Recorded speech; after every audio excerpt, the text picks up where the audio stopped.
Nabiyak at delikado ng daanan ng mga dike sa bahagi ng Pansipit River sa Batangas. Kita sa video na ang dike na sakop ng Lemery tumagilid na. Putol na rin ang mga bakal na sumusuporta rito. Ang dike naman sa kabilang panig ng ilog na sakop ng bayan ng Taal, pinasok na ng tubig dahil sa malaking sira nito. Ayon sa isang residente, dati nang sira ang mga dike at lumala pa nang humagupit ang bagyong Christine noong 2024. Ang mga dike sa Pansipit River kasama sa mga proyektong iniimbestigahan ni Batangas 1st District Representative Leandro Leviste.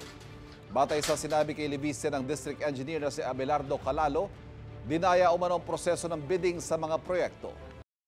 Ang sinabi sa akin ni DE ay sila ay nag-advertise ng mga projects for bidding.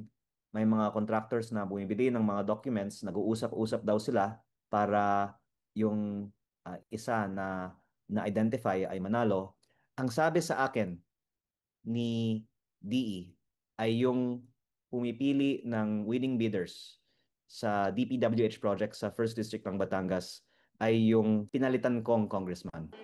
Ang pinalitan ni Leviste bilang kongresista ay si Eric Buhain na nagsilbi mula 2022 hanggang 2025. Sinisika pa ng GMA Integrated News sa kunin ng pahayag ni Buhain.